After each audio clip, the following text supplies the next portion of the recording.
एक फोटो घेऊ द्या. फोटो घेऊ द्या फक्त एक.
साई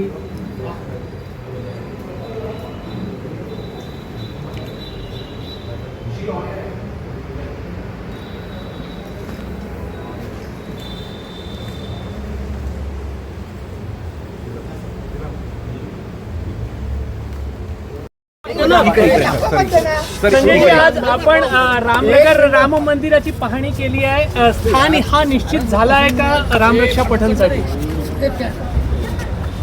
इथे आल्याबरोबर या मंदिराच्या प्रेमात मी पडलो. म्हणजे इथे जी सकारात्मक ऊर्जा आहे या मंदिरात आल्यावर ती मला जाणवते. आणि या मंदिराचे जे विश्वस्त आहेत रवी वाघमेरेजी, त्यांच्याशी चर्चा झाली आहे. ठीक आहे, वाघमेरे साहेब आले तर मी त्यांना म्हणालो की आल्याबरोबर मन प्रसन्न झालं या मंदिरात.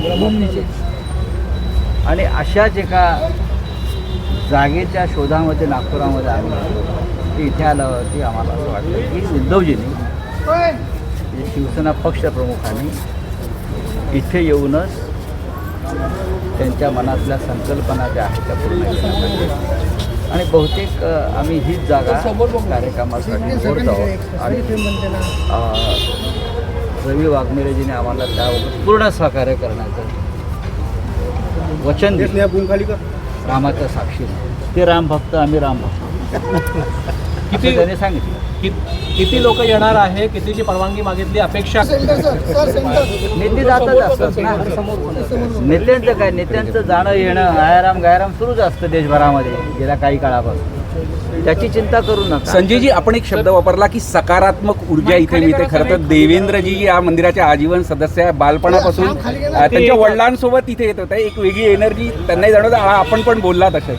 नक्कीच मी आल्यावरच मला इथे इतकं प्रसन्न वाटलं की असं वाटलं की जो काही शिवसेनेला इथे जो कार्यक्रम करायचा आहे तो इथेच केला पाहिजे. आता मी उद्धवजीशी बोलेन थोड्या वेळाने या विषयावरती. तेजस्वी मूर्ती आहे बरं का, आणि मांडणी उत्तम आहे. महर्षी वाल्मिकींची सुद्धा त्यांनी तिथे स्थापना केलेली आहे. 18 तारखेला उद्धव ठाकरे येतील.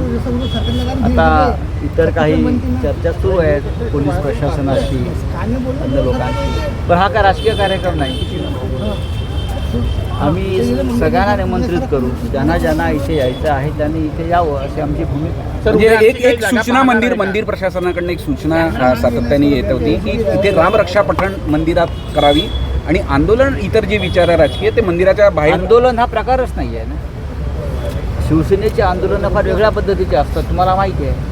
आता रामाच्या दारामध्ये कुठलं आंदोलन? आम्ही अयोध्येत राम मंदिरासाठी केलेल्या आंदोलनामध्ये आम्ही सहभागी होतो. मी आरोपी आहे त्यातला एक. CBIच्या कोर्टापुढे मी 10 वेळा हजर झालो आहे आरोपी म्हणून. त्याचे आंदोलन जेव्हा करायचं तेव्हा आम्ही केलेलं आहे आणि ते राजकीय आंदोलनच होतं. म्हणजे आता चाचपणी संपली म्हणायचं. याच मंदिरात येऊन सगळं रामरक्षा पठण होणार. इथेच करा. देवेंद्रजींना अंतर पण कमी पडेल, त्यामुळे जर ते नागपूर देवेंद्रजी आले तर आम्ही त्यांच्यासाठीच्या पायघड्या घालू.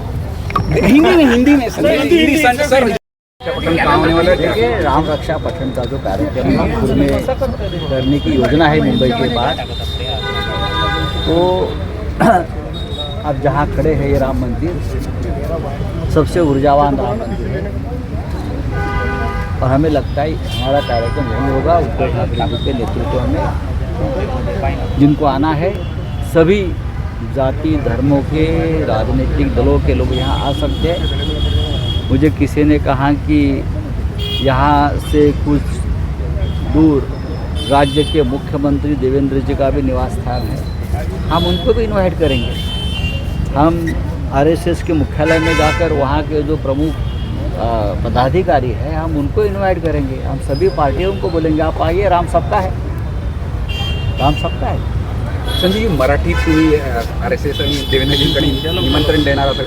हो, असं आहे की मला तुम्ही विचारताय की त्यांना निमंत्रण देणार का? नक्की आम्ही त्यांना निमंत्रण देऊ आणि अत्यंत आदरानं आणि प्रेमानं देऊ. त्यांच्यासाठी वाटल्यास पायघड्या घालू, काय हरकत नाही. मुख्यमंत्री आहेत महाराष्ट्राचे. राऊत साहेब, कर्जमाफीवरून श्रेय घेण्याची लढाई सुरू आहे असं माझी माहिती आहे. ज्या दिवशी कर्जमाफी झाल्याची घोषणा होईल तेव्हा मी आमचं मत व्यक्त करू.